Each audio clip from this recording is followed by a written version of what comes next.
Without further ado, it's my pleasure to turn things over to Professor Katz and Gideon Rachman. Thank you very much. Welcome to everyone here and everyone who's watching in. It's a great pleasure to have Gideon Rachman here. We've never met before this evening, but I am a regular reader of the FT and a regular reader of his, and so it's a particular pleasure for me to be able to actually meet you personally and to say how much I've benefited from reading your commentary over really a very long time now. So Gideon's new book is out. It's quite a wonderful book, and I really encourage anyone who's interested in these subjects to read it. It's a very good read, by the way, and I found myself fascinated by it. I think it would be helpful for starters if you gave the very short version of the introduction and explain to the audience how you define strongman and what you think the important attributes are. Okay, well, thank you for inviting me along. Thanks to the Princeton Library and to everyone tuned in and who's turned up today. What I try and do in the introduction is to answer, I suppose, kind of journalistic questions, which is when, what, and why. You focus on the what is a strongman, but let me start briefly with the when, because it gives you an idea of what I'm talking about. So I think that the age of the strongman, as I define it in the book, begins rather sort of almost too symbolically on the 31st of December 1999, at the dawn of the new century, when Putin comes into power in the Kremlin. At the time, I think in the West, and partly in the way he presents himself, he's regarded actually as not a particularly sinister figure, a kind of liberal reformer. That's how Clinton, who meets him in March of that year, sees him. Then in 2003, you have Erdogan coming in Turkey, similarly also greeted at the time as a kind of liberal reformer. And Obama makes his first big speech in Turkey to kind of highlight the importance of this leader who was meant to be reconciling Islam and democracy. But actually, 20 years on, both Putin and Erdogan are still around and have, abolished term limits and established themselves. 2012, you have Xi Jinping coming in China, probably in some ways the most important, simply because of the geopolitical importance of China. And again, it sort of gives you a sense of the what in the way that he begins to behave. China, I think, had tried to move towards a more collective style of leadership after Mao. Xi turns the clock back, right? Institutes more of a personality cult. His thought is written into the Chinese constitution. That had only happened with Mao before. Similarly, he abolishes term limits, and if things go well for him, he will be reappointed to another term as General Secretary this November. Seems very likely. Indeed, except if COVID really gets out of hand, but I think probably he will be. 2014, you have Narendra Modi in India, similar thing, cult of personality. 2016, I don't need to tell you what happens here in the United States. 2017, Mohammed bin Salman actually is an interesting figure in Saudi Arabia in the sense in which, although it's never been a democracy, obviously, it had been more of a collective style of leadership, and you get, again, a personality cult, a very sort of the identification of the state with a single individual, which is slightly typical of this phenomenon. 2018, you get Bolsonaro in Brazil. 2019, Abiy Ahmed in Ethiopia, who was an interesting figure. I chose him as the kind of African to focus on because, again, you get this pattern of him being hailed initially in the West as a liberal. Indeed, he gets given the Nobel Peace Prize. But in fact, quite quickly he launches a nationalistic war, centralizes power, and so on. So that's the run. And if you think about it, we're talking about an incredible array of countries. China and India are the two most populous countries in the world. Russia, a member of the UN Security Council.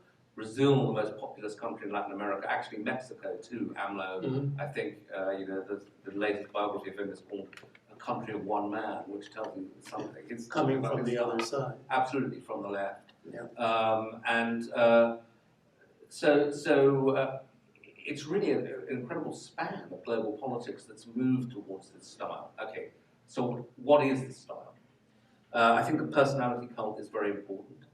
the elevation of the individual and the merging, at least in political presentation, of the individual and the state. So to take one example, Modi, when you get vaccinated in India, the vaccination certificate has his face on it. And Ram Guha, the Indian historian, very distinguished historian, said that the message of the Indian kind of PR machine since 2014 has been that Modi is India and India is Modi. And you've heard similar things said in Russia.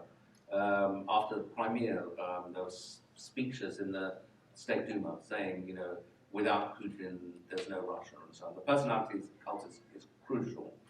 I think the anti-democratic tendencies are very important. Obviously, all these countries start from different standpoints, but they all move in a kind of illiberal direction. These are not leaders that are keen on an independent media, on independent courts. So that even in China, as I say, when she came in, there had been a group of Chinese liberals who were hoping that gradually you would move, at least if not to free elections, to more independent court system. And one of the first things he does is give a speech saying, that's not going to happen. Yeah. So illiberalism, personality cult, and another thing that I think is important to these leaders is what I call nostalgic nationalism. And again, it's strikingly, it's something that spans democracies and non-democracies. So obviously Trump, we know, make America great again. But in different ways, a lot of these leaders are about that. Xi speaks about the great rejuvenation of the Chinese people. Putin, absolutely. What is he about if not trying to reassert Russian greatness? Erdogan talks about neo-Ottomanism and looks back to the Ottoman Empire's period of Turkish greatness. Even Brexit, and perhaps slightly controversially, I included Brexit as a chapter in there, is about, I think, a kind of assertion of global Britain, that we don't have to be just a member of this club of 27. Post-imperialism. Absolutely. Yeah. So nostalgic nationalism is a very important part of it. And just to round it off, I think one of the reasons that these leaders combine the personality cult, the disrespect for the rule of law, and nostalgic nationalism, how those pieces fit together, I think is that they often evoke a sense of national crisis, a sense that things are out of control, the country is going very badly wrong. And that then creates in their rhetoric and in the minds of their followers a demand for a strongman leader, a leader who can do the necessary to restore national greatness. And the necessary may involve things like breaking the law, not respecting an election result, because the crisis is so big it justifies the need for the strongman figure. And as Trump put it here, he said, I alone can do it, in his speech. I can fix it. Yeah, I can fix it. And this is, again, the argument of all these leaders, that you need me, I'm indispensable. And I'm indispensable because I have the strength to do it, which is the justification for Xi staying on, for Erdogan abolishing term limits in Turkey, for Putin doing the same in Russia. Okay. All right, well, so let me push you a little bit on a couple of things then, and particularly sort of predictions that you might have. And I want to defend myself by saying I'm an historian, and historians aren't very good at predicting the future. They're not even very good at predicting the past. So I'm going to leave that to you. But what about the thought that everything you just said strikes me as correct, but if we worry about where it all goes, obviously we don't know yet in many of these cases, would it be reasonable to say that among the examples you have given, that the United States and the United Kingdom are outliers because of our historic commitment to the rule of law and constitutionalism? That, for all of Donald Trump's avowed lack of concern, lack of respect for values of that kind. In fact, he had a problem, a terrible political problem with that. Enough people here did. I think the same thing is true of Boris Johnson. Well, I think that, firstly, I think that there is a distinction between Trump and Johnson. I think they're kind of related in the sense that Brexit and Trump happened in the same year, that Trump says when Brexit happens, we'll have our own version of this in November. So there are links, but I think Trump goes a lot further than Johnson. And to summarize it, Johnson has this strongman moment when he prorogues Parliament. Well, that's the most extreme. The most extreme thing he does. Yeah. But then he is overruled by the Supreme Court, and he accepts that verdict. And I think Trump would not have accepted that verdict. So Johnson is unconventional, I think. I think he plays fast and loose with the law and with the truth. So there are elements of Trumpism there, but he's conventional enough to accept a court judgment. I think that Trump, we saw on January the 6th, I think, was prepared to go all the way in a challenge to democracy to actually overturn an election. Yeah. Well, I hope you're wrong, but you might be right. You don't think that's what he was doing? I think that gives him too much credit for intentionalism. And I doubt very much that he had a firm view of what he was doing at that point, but that's another... Although it's an important point, because, I think that, to me, the significance of Trump in this whole global phenomenon, it's really worth discussing. Firstly, because I thought, we're used to the idea of America as trendsetter and the world following America. But it was interesting that it actually had a run of these strongman leaders. And then America's relatively late to this unpleasant party with Trump coming in. And we'd also, I think, felt very strongly that both our countries were immune to this for the reasons you suggest, the deeper, the historical... Less susceptible. Yeah, less susceptible, historical roots of the democracy. But I think, in a sense, that made the Trump phenomenon, to me, even more shocking, because you thought, surely it can't happen in the United States. Surely, there will be a moment where this is... Well, I don't agree about this on the United States. We shouldn't talk just about the United States, but Trump's not the first. I think George W. Bush was the first. Now, he didn't have all the attributes that you suggest, but certainly he, in my view, behaved in a more aggressive, less respectful of the law, more damaging, short-term. Well, through the Iraq. Yeah.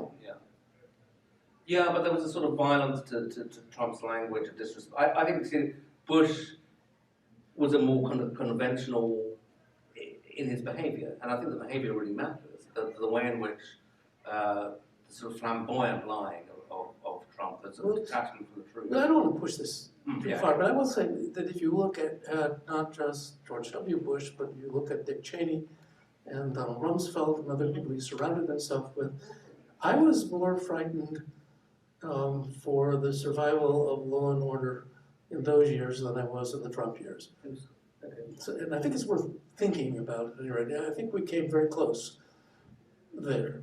And, but at any rate, I want to push on to ask a related question.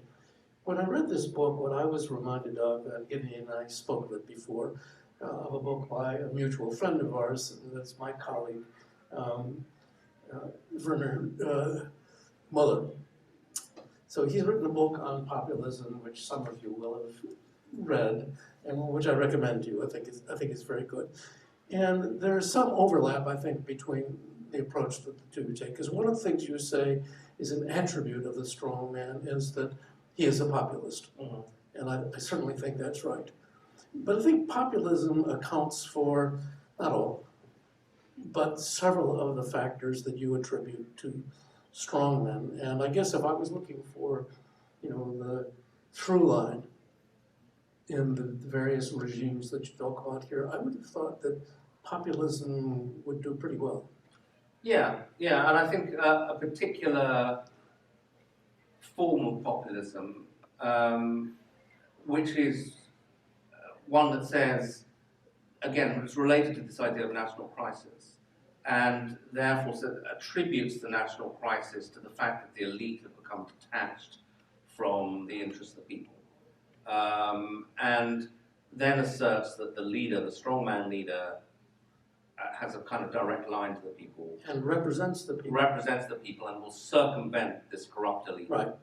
And in different ways, you can see that, again, in very different societies.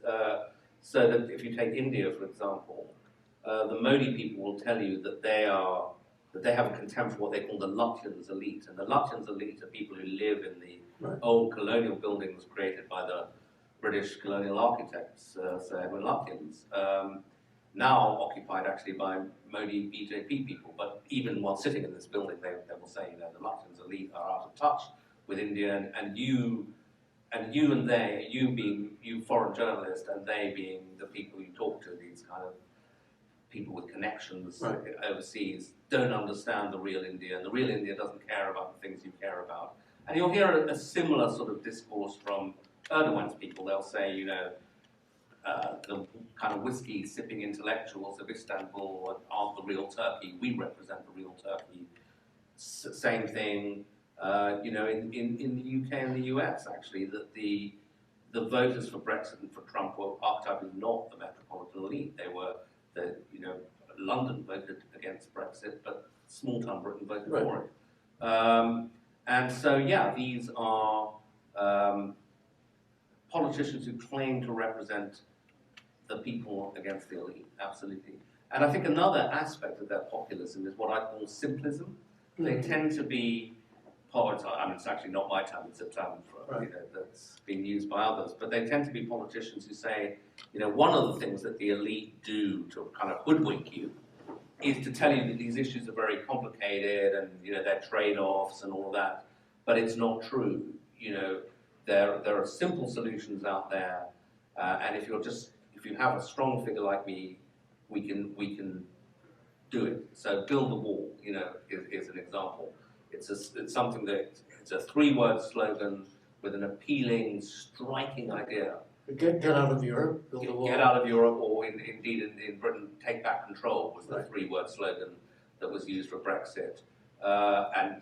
You know, Putin now comes up with the ultimate, simplest solution: invade Ukraine. You know, that there is a simple, sometimes violent solution that cuts through the Gordian knot of complexity that's been sort of worrying ordinary people, and that is and some of these simpler solutions actually are disastrous when carried out. So, you know, in India, Modi, in an effort to combat corruption, allegedly, abolishes 80% of the paper currency overnight, and, you know, this actually doesn't particularly hit the corrupt elite who don't tend to keep their money in cash under the bed, but it does cause turmoil for a lot of people. Poor people who do that. Yeah, no, absolutely. Well, the other thing I wondered is related to all of this is to what extent, and you just touched on it now, this isn't, to a very considerable extent, economic and historical in the sense that you spoke about particular periods. Well, in other places, actually, in the book, you say it all began in 2008. I think there's a plausible case for that. And with the crisis, the financial crisis of 2008. But in any case, what we're confronting in all of these countries now is a kind of, this is the right term, I was going to say post-industrial, but it's a transitional moment as the sort of neoliberal regime is losing steam and seems less plausible than it did for 30 or 40 years. And the people who are left behind, or worse, are deeply resentful, and so one account is that those are the people who support strongmen. Yeah, I think so. I mean, I think that, you know, to make an anti-elite narrative convincing, the elite have to fail in some respect, or at least be regarded as having failed. And again, if you take this country, I think you have the double failure of the Iraq War, followed by the financial crisis, both of which seem to suggest that you know, you said you once were a roommate with David Halberstam. Well, the best and the brightest were not so bright. You know, they had messed up. On the David would want me to say that you can't remember when you used that phrase that he was being ironic. Absolutely, yeah. But I think on the economic front, certainly the kind of wreckage of the industrialization creates a group of people who think, you know, the system has got to change, and are therefore prepared, the system has failed me, and prepared to take a gamble on a figure that they would not perhaps invest hopes in in more normal times. And I thought it was quite interesting that Fiona Hill, who worked for Trump briefly, well not so briefly, a couple of years, as his Russia advisor, then fell out with him and testified against him in the impeachment hearings. But in her book, she was brought up in the northeast of England, which suffered very, very badly from deindustrialization. She then becomes a Russia specialist and then moves to the United States. And she said, you know, that she saw similarities between the company towns in Russia where everybody lost their jobs post-communism because the single factory shut down, to the areas in the northeast where she grew up where the coal mine closed and suddenly entire communities were just stranded, to the Rust Belt in the US where similar things had happened. Communities which had a sense of meaning and had you know, jobs that paid well suddenly didn't. And so, although it's easy to sort of tut from a distance, you know, perhaps from Princeton, if you're sitting in somewhere like that, you can understand why after a generation you might say when Trump says, you know, there's American carnage, to those people would make some sense. Well, absolutely, and that's true in many of the countries, not all, in many of the countries that you talk about. But there are a lot of options for people who are getting left behind in the course of social change. And what's interesting to me is, if your argument is correct, there's so many places around the world where the response is of a particular kind. And historically, I don't think that was predictable. I mean, in most of the countries you talk about, we didn't have this kind of neo-populist response, because after all, there have been serious socio-economic transitions before the 21st century. Yeah. No, I think an interesting thing about this is that these populists tend to be on the right, you know, so that the situation I described, you might say, well, this would be a classic material for a left-wing politician. You know, class warfare, you know, there's a huge surge in inequality, what, you know, they would call industrial proletariat have been destroyed, and yet they tend to go for right-wing politicians. There are some exceptions. I mean, I think AMLO in Mexico is a left. That's what I was going to say. Is a left populist, absolutely, and that tradition, that left populist tradition, is strong in Latin America. But I think that more often they are populists who link economic discontent or insecurity with other more right-wing ideas, such as that this is linked to uncontrolled migration. Yeah. Or linked to crime, you know, and so Duterte, who we haven't mentioned, and actually should be, you know, the Philippines is interesting. It's a good day to talk about it. Because with the Marcos coming back, and Bolsonaro in Brazil, I think both migration is less of an issue for them, but for them it's crime.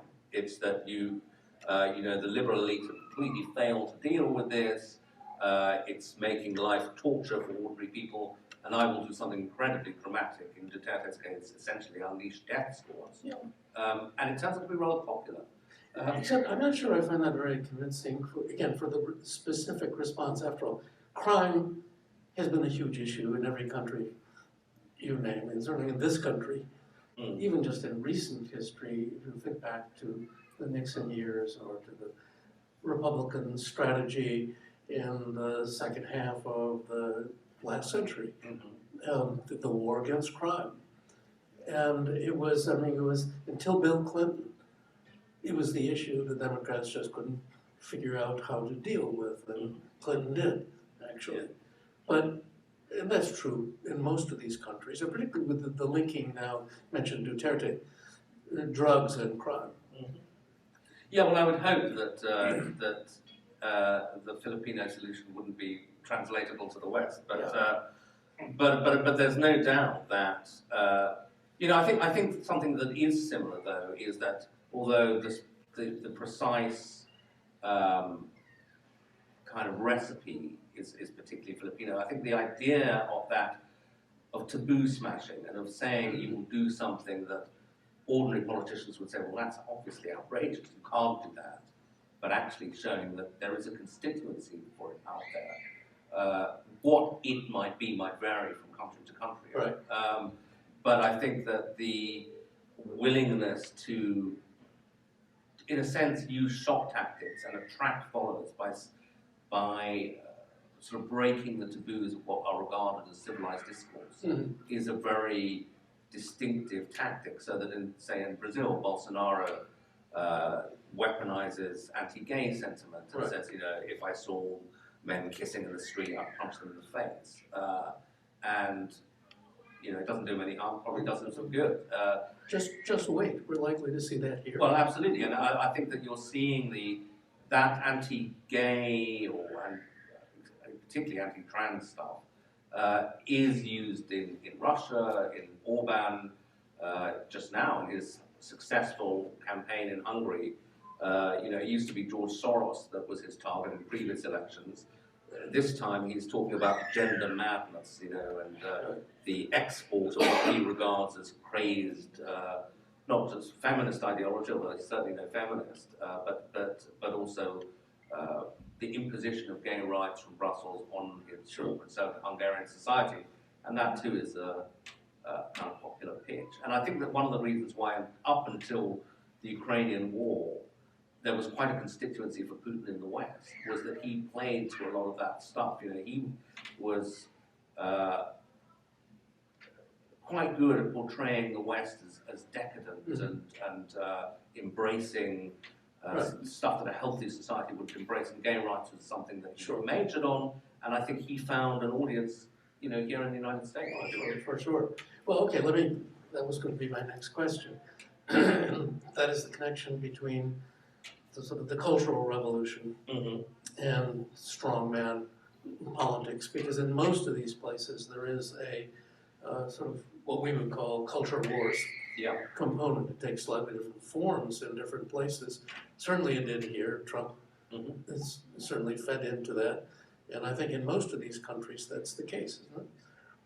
Yeah, I mean, as I said, I think that the striking thing is that if it was a purely economic explanation, you might expect, as we said, left-wingers to take advantage of this, which is why I don't think it is purely economic. I think it's the tying of economics and culture wars together that's particularly potent. It's when you can link people's sense of economic insecurity or despair or whatever you want to call it with a sense that society is moving in the wrong direction, that the wrong groups are getting benefits, that you know, the traditional groups who, as Trump would say, built the country. Do you remember on January the 16th saying to his crowd, you built this country?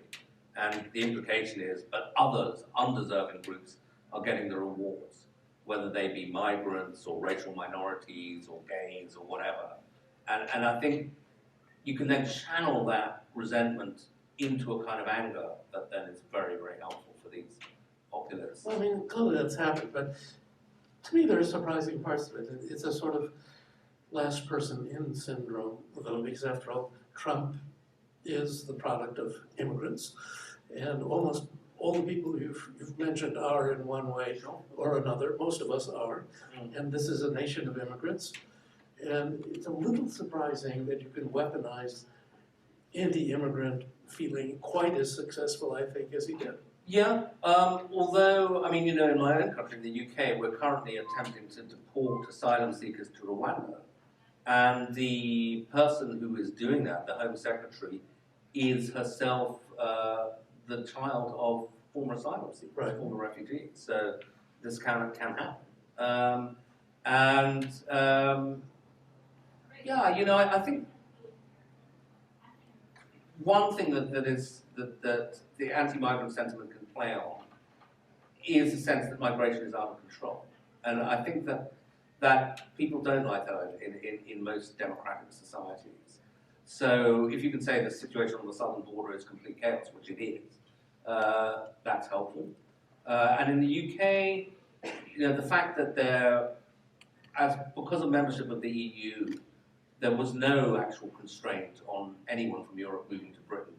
That was difficult for the government, because the people would say, okay, well, we've had 1 million Poles now, can we call a halt? And under EU law, you actually couldn't.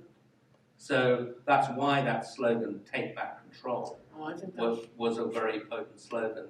And I think that this is going to continue to be rocket fuel for populists in the West, because if you look at the demographics, you know, the population of Africa is going to double in the next 50 years or so, there's obviously every incentive for Africans to try to move to wealthier parts of the world, to Europe and so on. So the pressure is going to be there, and there's going to be a lot of scared people in the West. It's a very difficult thing to control and manage. So I think there's all, and for the foreseeable future, I think you're going to have populist politicians, certainly in Europe, and maybe Latin America is the equivalent for the United States, saying, I'm the person who's tough enough not to, be bound by these namby-pamby liberal human rights conventions. I'm actually going to do something about this, and there'll be a lot of people who will be takers for that. Mm-hmm.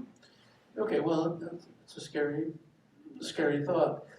Okay, then let me ask you the obvious next question, which is, should we be optimistic that, we will, well, let me put it this way, that we will live to see the end of the strongman era? Well, but everything comes to an end at some point. You've got longer than I do. Yeah, I hope so, but we'll see. Look, I think that the strongman era, look, most eras come to a close, and I think it is a political fashion in a way that, if you like, neoliberalism, to use a slightly abused term, was an era, and then its flaws come to the fore, and people start looking for something else, and maybe that is part of the explanation for why strongman politics rose up. And I think it's a very flawed model. So at some point... And by the way, in the book, Gideon makes the argument that probably it's sort of 30-year cycles. Yeah.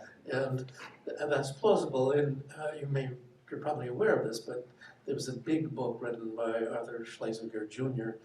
years ago now, in which he said that American politics runs in 30-year cycles. Actually, I wasn't aware of that, but maybe I was subconsciously and Maybe. stole the idea. Yeah, it's a very interesting book. It's a long book on the presidency. Yeah. And he makes that argument. And it could be, I would periodize it slightly differently, though. Let me get your reaction. Yeah. Because I think that, for somebody like me, I was born during World War II. Mm-hmm. And so I, even if you don't accept what Robert Putnam says, I probably don't come from the greatest generation, but it's a distinctive generation. And it's a generation for which fighting and winning World War II was the defining characteristic of the age. And it was a glorious war from that point of view, because we were on the right side, we were on the good side, we were wearing white hats. Well, look at Russia now. Well, but that's complicated, because it's not clear we were ever on the same side.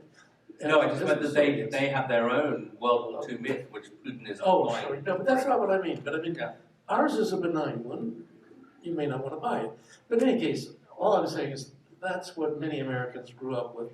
But I think it's important because then it fed into what you do talk about a lot in the book, which is the ethos of internationalism, and which turns into globalism, and of human rights, and of the universalism of values, things that, I would have thought until recently were the great accomplishments of the 20th century.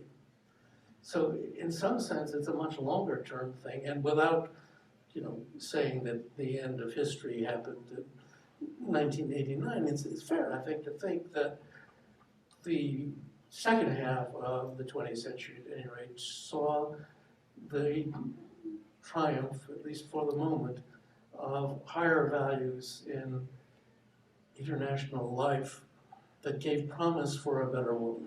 Yeah, but I think again, in different ways, a lot of these strongman leaders are in reaction against what they call globalism. Different aspects of it, though. I think in the West, the reaction is against primarily the economic side of it. The idea that jobs are being shipped off to China, right, that the working class is being betrayed by free trade. And, I was expecting a protectionist backlash Mexico too, for a long time. And it didn't happen, but then Trump comes along and it does happen. But I think outside the West, the reaction against globalism is a slightly different one. It's against the globalized human rights standards. It's the argument that the West is imposing its own alien values and claiming them to be universal. And that is in different ways what Modi is saying, what Xi is saying, what Putin is saying. we don't want, this is in fact Western cultural or political imperialism. So they're reacting against a sort of politicized globalization. That I think partly explains why when you look at the reaction to the Ukraine war, initially here in the West we were saying, oh, this is great, the whole world's against Putin and, only 4 countries voted with them at the UN and so on. But actually, if you look at the countries that abstained, it's over half the world's population. And if you speak to sort of Indians, South Africans, etc., what they will say is that they're a little, they don't totally buy the Western narrative on what Putin is doing, because I think they see it. I mean, I don't agree with their view, but what you hear is this argument that this is actually just Western sanctimony and hypocrisy. Well, I think there's something to that, but I would use a different analogy. What strikes me is this situation is more like the era of decolonization in Africa and elsewhere, and these are, I would say, the non-aligned. And the non-aligned are countries who don't clearly identify their own interests with the interests of, particularly of the dominant powers in the West, and want to keep their options open. And they don't want a unipolar world, and I think that they see what's happening now as an American attempt to sort of reassert the unipolarity that there was post this briefly. No, I think that's right, and I think what they see, frankly, is Kissinger. And Kissinger, I don't very often agree with him, but I agree with him very much when he said in 1990, I think, he said, well, the Cold War is now over, and we will all live to regret it. Yeah. It hasn't been, that's in a way what your book is about. It hasn't been so easy. Yeah, absolutely, and that part of this, I mean, I talked earlier about this nostalgic nationalism and the sense of reassertion of national greatness, and for the Chinas and the Indias and Turkeys, that is part and parcel with, inevitably leads to some sort of clash with the West, because it's saying, this is our turn now. That the era of Western domination was arguably 400 years, from the colonial era and on. And so inevitably, rather than being this sort of peaceful universalism where everybody's embraced the same values and we have a kind of stable globalization based around common economic and political prescriptions, in fact, you have what you're seeing now as the return of great power competition. Yeah. And that actually fuels the strongman phenomenon, because if you're in a fight, you want a strongman leader. In a more technocratic era when things seem to be going smoothly, you might want a sort of calmer leader, an economic reformer, technocrat. But if you're in a period when the country seems to be under siege or needing to assert its values, then a Xi Jinping or a Modi or an Erdogan becomes quite an attractive figure as a leader. No, I certainly think that's true. Well, I guess the one other thing that I wanted to ask you about is, in many of these countries, not in all, religion plays a big role in all of this, and the strongmen use religion one way or another. I just wonder how important you think that factor is, I guess, as part of the cultural factor. It varies country by country. I mean, obviously it's not so important in China, but very much so in say, in India and Turkey. Yeah. Because Modi's nationalism is not, it's not Indian nationalism, it's Hindu nationalism, and it's an argument that Hindus have, in some sense, despite being the majority, have been discriminated against, and that India needs to become more explicitly a country that's ordered around their place. Similarly, Erdogan sees himself as a protector of Muslims all over the world, and when, for example, just recently he reconsecrated, if that's the word, the Hagia Sophia as a mosque. Yeah. He says this is really for Muslims all over the world. And actually, interestingly, Putin, when at some point when speaking to the head of the European Commission, said to him, there are only 800 million of us, that we must protect. And he said, 800 million of what? He said, Christians around the world. He too embraces the Orthodox Christianity and so on. Bolsonaro's base is evangelicals. Right. So yeah, religion can be very, very, very important. Okay, well, so we'll open this up in a second, but I guess the one other question I have then is more parochial for you, and that is, how do you feel about the future of Europe in the light of this analysis? I mean, you Well, talk in the book actually, about... I think that Europe has been relatively immune from it. You know, the most important strongman leader in Europe is probably Viktor Orban. Mhm. He's the one that closely fits the model. But he leads a country of only 10 million people. But what is incredible is the impact he's had here in the United States, you know, as a kind of, you know, the idea that the United States, this superpower of 350 million people, that people would say, well, Hungary is actually where it's at. But, you know, CPAC are having the Conservative Political Action Committee, are having their meeting in Budapest next week. Well, he seems to have hired Tucker Carlson. Yeah, absolutely. Orban's important, but then the bigger countries, France, Germany, they've had this kind of political figures. Marine Le Pen, Matteo Salvini became deputy prime minister of Italy and is a kind of strong man in waiting, but hasn't yet made it. So generally, Europe, I think, has done a better job of fending this off. But I think that it will be an earthquake for Europe if Trump comes back. Because at the moment we're seeing a reassertion of the Western alliance. Yep. But you have people like Macron, I think, saying correctly, look, you can't count on the United States being there for you. And that is the new argument for deeper European unity and for European strategic autonomy. Very, very hard to achieve, but I think his analysis is hard to challenge. And we'll see where Germany goes. Yeah, exactly. Yeah, okay, so we're going to start questions. Let me get the microphones where viewers online can hear. And we do have, turn it on. There we go. So we do have one question online, and then I'll let the audience here think of their questions, and they can raise their hands. So the question was about the delineation, or it says, what is they said delineation, but I think the line between the current slate of strongmen and the ones in the earliest 20th century, Mussolini, Hitler, Stalin, Saddam, and Hussein. Well, I mean, I think it's quite, you know, it's totally right to evoke those because that is the thing that's in the back of all of our minds when we're thinking about these strongman leaders. And one of the reasons for being disturbed about them is that the last era of strongman leadership ended in World War. That's right. And indeed, the inherent violence in the model you can see now in the invasion of Ukraine. That strength is often associated with martial strength and with the strength of the nation is demonstrated ultimately on the battlefield. So I think that there are quite close connections between fascism and some of the tropes of strongman leadership that I was describing earlier.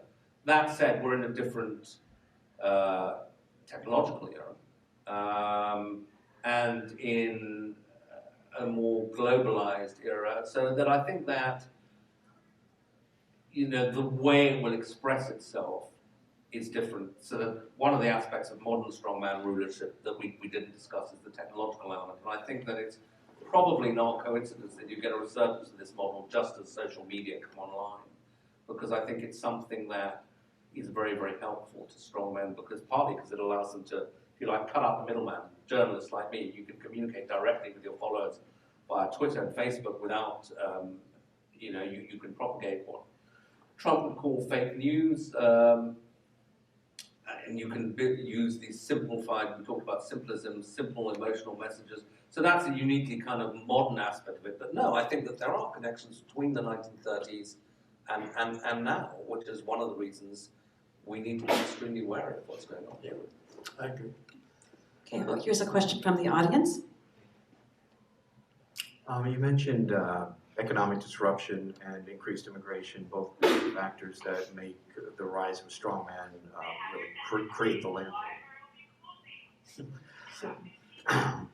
And so I wanted to get your thoughts on climate change, obviously a tremendous disruptor coming, and that will increase levels of immigration, has already, and create economic turmoil.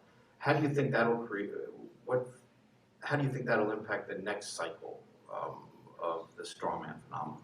Well, to the extent that the strongmen I think, benefit from feelings of fear because it'll probably be helpful to them. That said, a lot of the strongman leaders are climate change deniers. It's kind of interesting.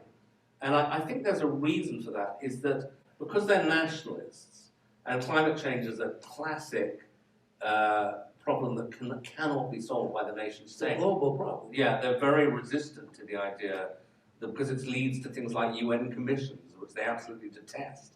So that it's safer, easier almost to say climate change is a myth, you know, and also climate change is something that is associated with, you know, university professors, experts who are telling you what's going on and making recommendations. And one of the classic aspects of populism is saying, don't believe the experts, they're lying to you, it's kind of a conspiracy. So, and also because I think they tend to be people who want to, you know, think in the short term, let growth rip. You know, Bolsonaro is the classic, you know, Right. will say, you know, why shouldn't we cut down the Amazon? A, it's our Amazon, so the international community shouldn't be allowed to tell us, you know, what we do with the trees in our own country. And B, it's all a myth, this climate change. Yeah, and it's good business. Absolutely, yeah. So I struggle to find any of these strongman leaders who say, you know, climate change is a big issue and we should take it seriously. It tends to be more the technocrats like Macron. And in fact, you know, so when Macron tries to do something about it by raising the gas price in France, that then triggers the whole Gilets Jaunes movement, which we almost, you know, helps bring Marine Le Pen to power.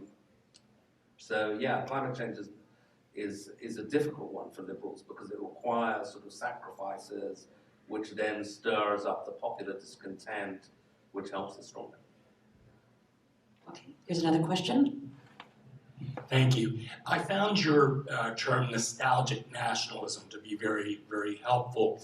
About 20 years ago, I was doing a lot of traveling in Europe, staying in hostels, and I was just amazed all the wonderful young people I was meeting all from different countries, but all exactly the same and very much like me. And I just have the sense that there was this global homogenous culture that nostalgic nationalism is reacting against. What my question is there a possibility for an affirmative kind of nationalism or a cultural affirmation or something like that that values distinctiveness and cultural identity but doesn't spring into chauvinism and triumphalism? I mean, do you see anything on the horizon that suggests that's possible? One would hope so, you know, because in a way it's the most natural thing in the world that people feel pride in the country they come from or the region they come from, and you wouldn't want to say that is always a negative thing. It's kind of almost intrinsic to humanity, and as you suggest, what gives the world its interest. And if the world was actually genuinely homogenous, you know, it would be kind of depressing, wouldn't it? So, and I think actually you mentioned Europe, that there is potentially a model in the European Union where you have a coming together of very different countries that, you know, nobody to this day is going to confuse Italy and Finland, you know, but that they're in a common project where they can find, you know, they can say there are issues like climate change or European defense or whatever, the creation of a single market that we just can't do alone as nations. Trying to solve these problems together doesn't mean that we become a single cultural unit or that we actually threaten each other's distinctive cultures. And I find that argument compelling, but not everybody does. And hence you have the vote for Brexit in the UK. And hence, you know, Marine Le Pen was flirting with Brexit in France. Salvini in Italy is talking about, you know, was talking about pulling Italy out of the euro. You have a far-right movement now in Spain, Vox, which is pretty anti-EU. So it's not like that debate is. AFD in Germany. Yeah, the AFD in Germany. Every country now has a nationalist movement. Probably only Hungary and Poland, and you know, you could argue Britain, have sort of rejected that cosmopolitan European ideal. But I think it's quite a powerful ideal, even if it's not, you know, it remains a contested one. But I think it is a potential model. Let me just mention that that's an old debate even in this country, and there's quite a good line written, gosh, 20 years ago now, essays debating the question of universalism as against nationalism. And the people who write in favor of nationalism are enlightened, liberal people making the case that there are many positive values in nationalism and they're not incompatible. Yeah, I mean the sort of classic distinction is some people say, patriotism is okay, nationalism is not okay. Okay, I think we'll finish with this last question from our online audience, and then we'll wrap it up for the night. And the question that the panelist says that she's just read William Newman's book on Venezuela, where he blames Chavez for failure to invest in economy and Maduro for administrative incompetence, which has led to complete breakdown in urban functions and civilized behavior, sort of a Lord of the Flies scenario. And then she wants to know, drastic social consequences don't seem to yet have reached a tipping point. Do you think they are coming? Can you comment on that? Well, I mean, I'm not an expert on Venezuela, although I think she's right to point to Chavez because he had many of those characteristics, the building up of a cult of personality, the very extreme fondness for the sound of his own voice, the destruction of independent institutions. These are all classic sort of strongman characteristics. And it's also a classic example of where it goes horribly wrong. Venezuela should be a rich country, it has all this oil. And one of the sort of, sadder things when I was recently in Brazil was just a number of Venezuelan refugees, begging by the roadside. It's awful. This is a country that's really collapsed, And I suppose it's an extreme example of incompetent strongman rule and the difficulty of turning a country around when it falls to that. But not all the strongmen are economically incompetent. Some of them are. I mean, I think if you look at Turkey now, inflation is out of control. Erdogan has kind of crackpot economic ideas. Putin, until he went wrong, however, was actually willing to have quite skilled technocrats run the economy. The central bank governor was regarded as, really rather good, and he was prepared to let her do her stuff. But the difficulty is if you get one of the incompetent strongmen, part of the whole model of strongman rulers, they don't make way. And so that is one of the reasons why it's a very flawed way of running a country ultimately, because for all the problems of a democracy, it has a succession mechanism and it has a way of dealing with failed governments. You elect another one. In an autocracy where you've built up a cult of personality, then it's regarded, or strongmen want you to think that it's almost unthinkable to replace them because the country would be at risk. And that is really the biggest problem with the whole model. Yeah. And we don't have time to talk about it, but it would be worth thinking about China right now. Absolutely, in that no. context. Yeah, I mean, just a last thought. I mean, I think that, you said, is this going to come to an end? I don't know, but you could argue that maybe this year, in a sort of horrible way, is quite hopeful, because I think Putin was developing an international following, an international prestige, based on the idea that he was this guy who didn't have all the weaknesses of the West, who was decisive, who would intervene in Syria when Obama hesitated, who knew what he was doing.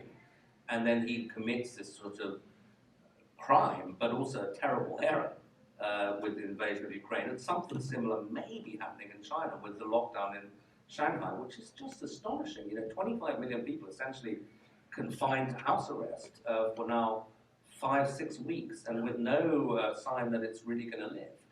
And this is I think, a catastrophic failure of government, and maybe it will reveal that the Xi model is also breaking down. Well, Yeah, obviously we could talk on this topic for a long time. Yeah. okay, well, what we need to do now, that was playing Gideon. Let me come back to where I would urge you to actually get a copy of the book.